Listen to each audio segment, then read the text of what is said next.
Hello everybody, my name is Greg Hartman and I want to welcome you to our channel on Alzheimer's coaching. If you're new, thank you for joining us. If you're somebody tuning back in, we appreciate you coming back.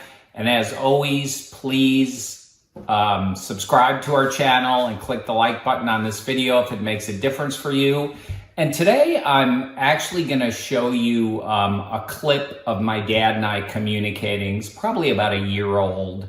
And, I want to start, I've been thinking about content as we move the channel forward, and I didn't want to do any kind of linear or chronological progression of dad because I felt that wouldn't really make the difference I'm committed to making for people, because as people tune in, you're going to be in all sorts of different places in the progression of the disease with your loved ones. So my intention is I'll show you things very recent from right before dad passed to, back many years ago, 10 years ago at the beginning, but then also show you tricks and tips and little things I learned over the years. Because the one thing I've noticed, a little bit about my dad, before he came down with Alzheimer's, he's from Switzerland. And he really is a brilliant, or was, I should say, because he passed, but a brilliant Swiss engineer. He spent his career in the material testing business. You can see kind of as a memento behind me, there's like pictures of the B-2 bomber. Northrop Grumman was one of his clients. And, he was really a brilliant man, an innovator in his field, held patents, all sorts of stuff. So that smart man never really went anywhere. And even though he couldn't communicate, by the way, he also came over from Europe at 21. So the guy was like a go-getter and very tenacious and very driven. And the reason I share that with you is because that never went anywhere. Even when the guy was confined to a wheelchair, there were days my hands were full and he was tenacious. So, I'll share his disease progressed, modifications I had to make to his bed to keep him safe, all sorts of things we had to do. But one of the things you'll see in this video clip I'm about to show is it was nighttime and I was putting dad to bed. And he got to a point probably about 2 or 3 years ago where he just wouldn't take pills anymore. And, there were meds he had to be on. And then there were, like at night for him to sleep, we would give him a sleeping pill, but he wouldn't take pills. So he happened to like Glucerna chocolate drink. So what I would do is, open the capsules, dump the powder into his chocolate shake, and then I would give him his meds in a chocolate drink. And he would tell me every time, oh, this is good. Oh, this is really nice. And of course, with Alzheimer's, every time you give him the chocolate drink, it's a brand new drink. And, he drinks it right down. So this was at night at bedtime. And I was trying to get a sleeping pill in him. So I had given him his drink and he wanted to have a chat. And the thing I really want to talk about in this video is communicating with somebody who can't communicate, because it's going to be a lot rougher on you than it is on them. And a little more background about my dad. So he spoke 4 languages fluently, right? English, Swiss German, French, and Italian. And however the Alzheimer's affected his brain, what he would communicate with now was probably some mix-up of all 4 of those languages, and I like to say combined with 2-year-old. So the clip you're going to see won't make much sense to you. There are some words you'll recognize, right? English words, like he says, oh, that's good. And then I'll be like, yeah, Dad, that is good. So I want to play this for you because you really have to understand the human being you knew over there is no longer there, and you've actually got to relate to and work with who and what is right in front of you and love them just the way they are.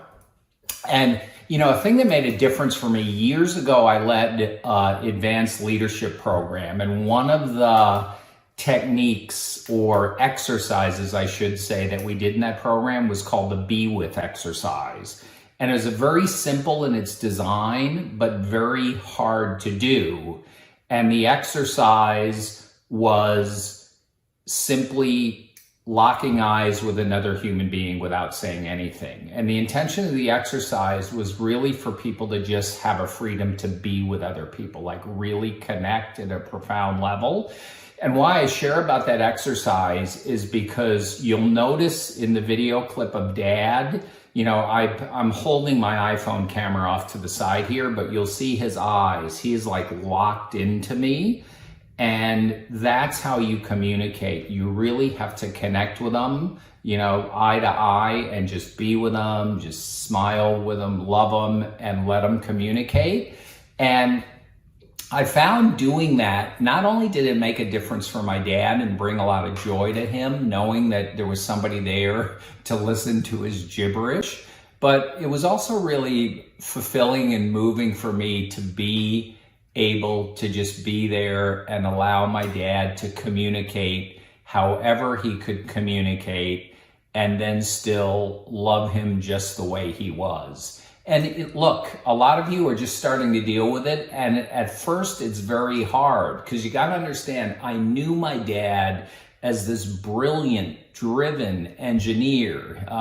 We became very good friends in my adult life. I learned so much from my dad, many of the skills I have. You know, I have an engineering degree thanks to Dad. You know, one mechanical engineer begets another, I guess. But, you know, I really owe a lot to my dad, and it was never a burden for me to care for him. It was always a privilege. And I think you'll see that in our interaction on this video. So I'm going to go ahead and play the video, and then afterwards, I'll come back and, you know, just recap a little bit on what you saw. Some guys would with energy to get this, that, end up there. Up there? Up there. Yeah. Okay? Okay. And you was since I think you would talk dusting you yell if is this good enough. I think it's good enough. Okay. Okay. Do you? No, the same thing. I would like that then to was up there and let it low. Okay? Awesome, Dad. They will. Yeah, they will. No. Okay. Finish your shake. No, I don't want to go all the light. No. Let's go all to have the devil up in there. Yeah. See, I nigh while they in there. I will not to do Okay. that.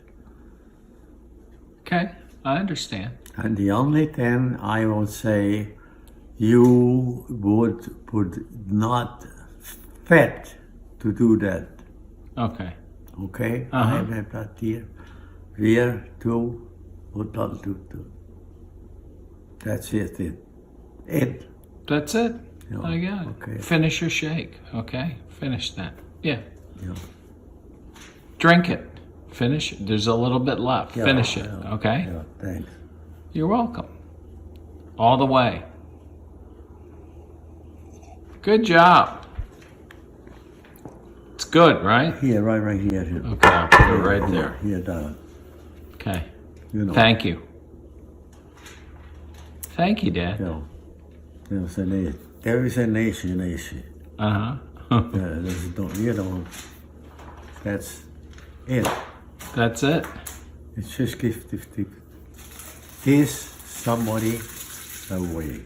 Yeah. Driving the day. That's it. That's it.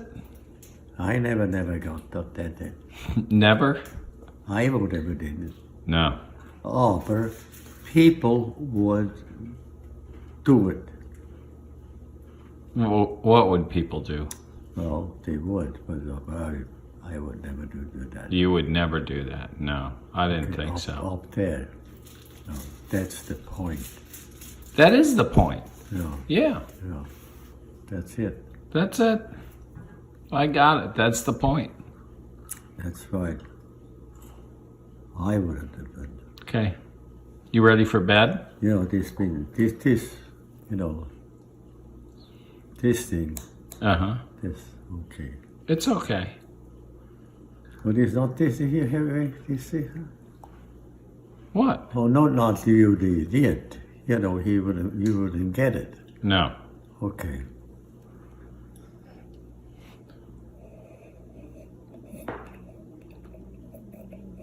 You drank it all. There's nothing left. No. Yeah. Well, I got the chocolate. You got the chocolate, exactly. You like Now, the chocolate. When I am going to bed, I going up with ready, the lady, my mother, this is daughter.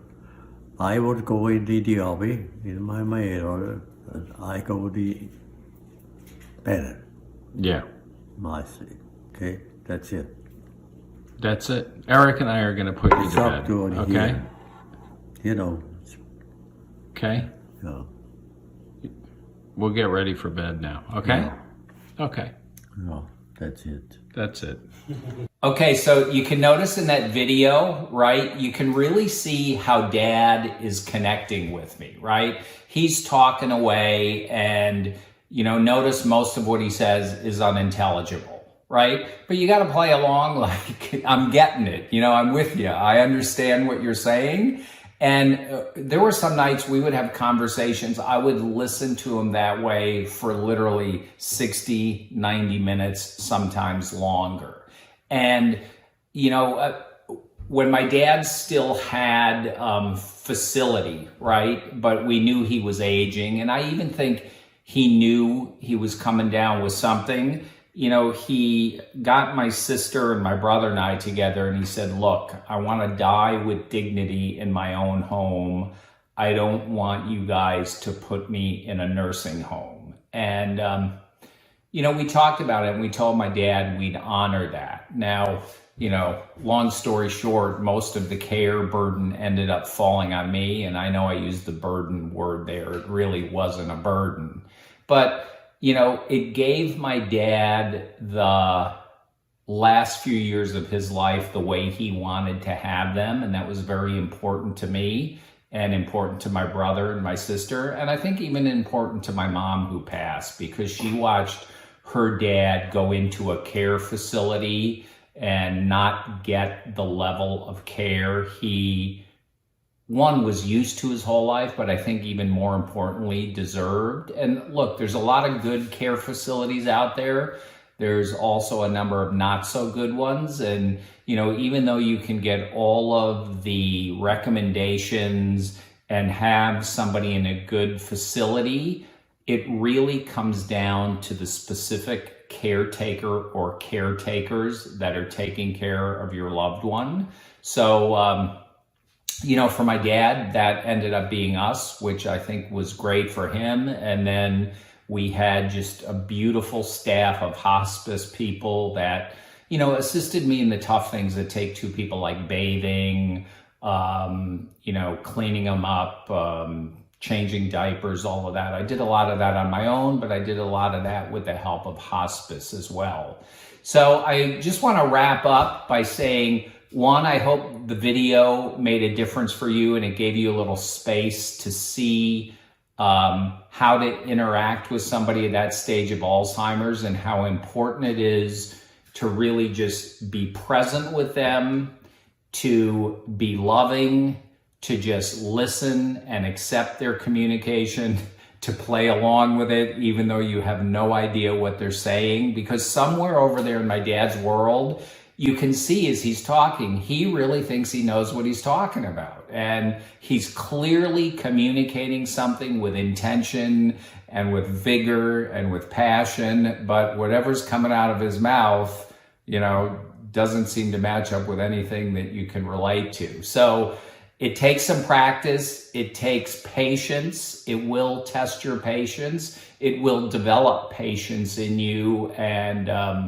I think really develop a whole capacity to really be with people and, you know, love them just the way they are.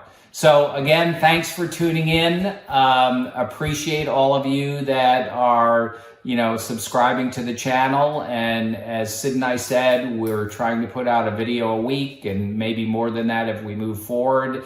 And our number one intention is that these support you in the care of your loved ones, and then they make a difference in that day-to-day care. Thanks, and we'll see you on the next video. Bye.